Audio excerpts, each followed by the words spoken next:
Good morning, students. Today we will look into Geography Chapter 5, Water. See, water is an essential thing that we cannot live without that. Okay, so you might see water everywhere.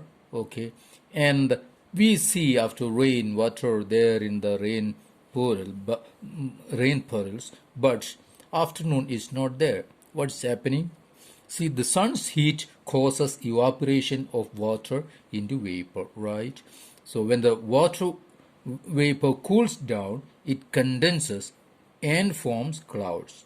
Okay, from there it may fall on the land or sea in the form of rain, snow, or sleet. So the water becoming water vapor, and then it condenses and becoming the water droplet and coming down again. The process by which water continually changes its form and circulates between oceans, atmosphere, and land is known as the water cycle. So what is water cycle?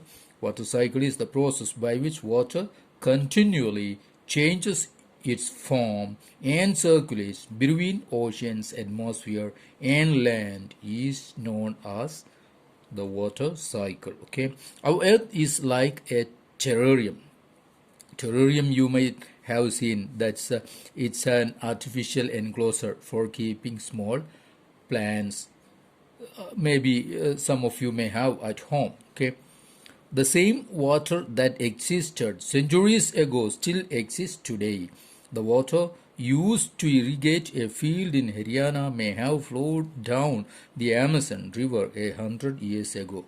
What's the meaning? That means the water is still there. Water is not losing, or it's not lost, it's there. The major sources of fresh water are the rivers, ponds, springs, and glaciers. The ocean bodies and the seas contain salty water. The water of the oceans is salty or saline as it contains large amount of dissolved salts. Most of the salt is sodium chloride or the common table salt that you eat. So the ocean water and sea water is saline, and that's not usable. Now come to next, distribution of water bodies. Okay, see, we know that you might have studied before that the 3/4 of the earth's surface is covered by water. If there is more water than land on this earth, why do so many countries face water scarcity? See, water is there. We have studied earlier also that water is more than land on the surface of the earth. Still, water scarcity. See, you see the percentage distribution of water. See, ocean, 97.3% water is ocean water, and that is saline water. That's not useful. We cannot drink that. And other fresh water is just how much? Only 2.7. And out of that 2.7 fresh water, 2% is ice caps on the mountain tops and on the poles. So 0.7% water is we get to drink. Come to next, ocean circulation. Okay, ocean circulation. What do you mean by this? See, ocean water keeps moving continuously. It's not that. See, it's never still. Ocean water, we see. We may think that the ocean water or the sea water is stable there. No, it's moving, is continuously moving. The movements that occur in oceans can be broadly categorized as waves, tides, and currents. Three types of ocean movements there, ocean water movements there: waves, tides, and currents. Okay, we'll go through that one by one. First one, waves. See, when the water on the surface of the ocean rises and falls alternately, they are called waves. So what are waves? See, the when the water on the surface of the ocean rises and falls alternately, they are called waves. Okay, so during a storm, the winds blowing at very high speed form huge waves. These may cause tremendous destruction.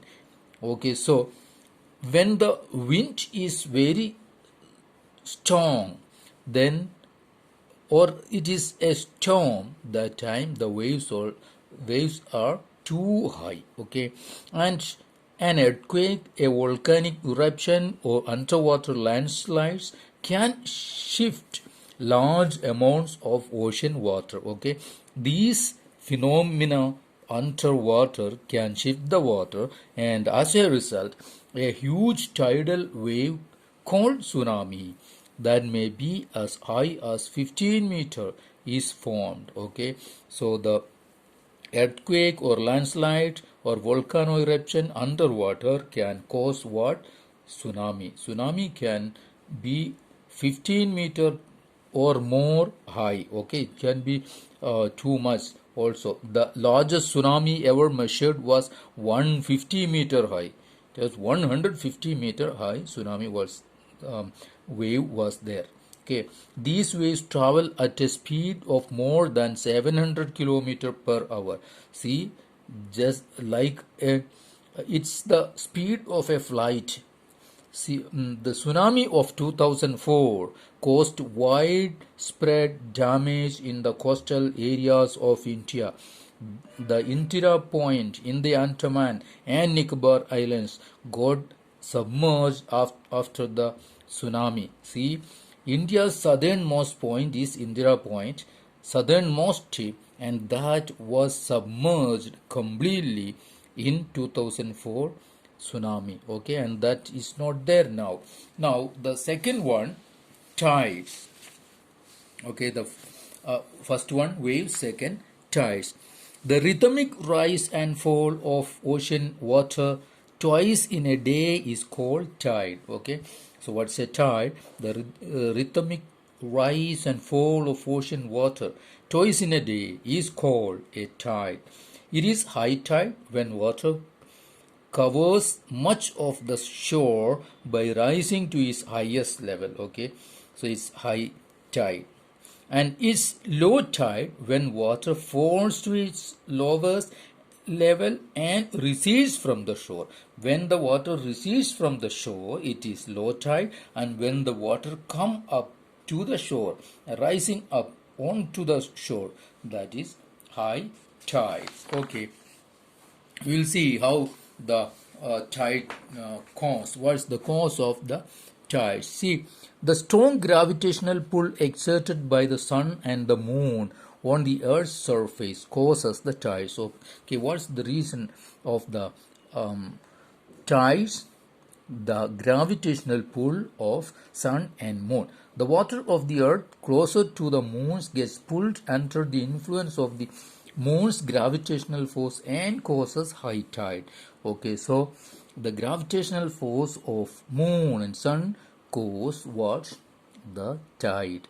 During the full moon and new moon days, the sun, the moon, and the earth are in the same line, and the tides are highest. Okay, see, the picture is there, the figure is there.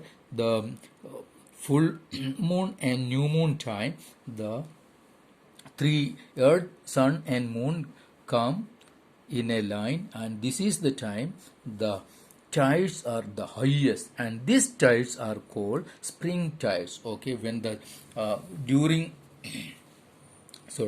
during full moon and new moon time, the tide is the highest, and these tides is called what? Spring tides. Okay, now, but when the moon is in its first and last quarter, okay, when it come in a diagonal way, see, when the moon is in its first and last quarter, the ocean waters get drawn in diagonally opposite directions by the gravitational pull of sun and moon, resulting in low tide. See, here, during when the moon is in its first and last quarter, what happens? The sun in one direction and the moon other direction. So the gravitational pull, both sun and moon's gravitational pull causes what? Low tide. Okay, and it's very low, and it is called a neap tide. Okay, so it is, these tides are called neap tides. Okay, high tides help in navigation. They raise the water level loose to the shore, close to the shores. This helps the ships to arrive at the harbor more easily. The high tides also help in fishing. So high tides help in navigation and fishing. Okay, many more fish come closer to the shore during the high tide. This enables fishermen to get a plentiful catch. The rise and fall of water due to tides is being used to generate electricity some places in some places. Okay, so helps in navigation, helps in fishing, and helps generate electricity. What? The high tides. Now the next one, the ocean currents. That is the third. Ocean currents are streams of water flowing constantly on the ocean surface in definite directions. Okay, the ocean currents may be warm or cold. Generally, the warm ocean currents originate near the equator and move towards the poles, and the cold currents carry water from polar or higher latitudes to tropical or lower latitudes. So the Labrador ocean current is cold current, while the Gulf Stream, Labrador is cold and Gulf Stream is warm current. The ocean current influence the temperature conditions of the area. Warm current bring about warm temperature over land surface. The areas where the warm and cold currents meet provide the best fishing ground of the world. So, where the cold and warm ocean currents meet, that area is the best fishing ground. Okay. Now, examples areas. Seas around Japan and the eastern coast of North America are such places, areas. Okay, the areas where a warm and cold current meet also experience foggy weather, and it's difficult for this, such areas are difficult for navigation. So that's all about ocean currents. Okay, so we have seen three types of ocean circulation, ocean water circulation, wave, tide, and ocean currents.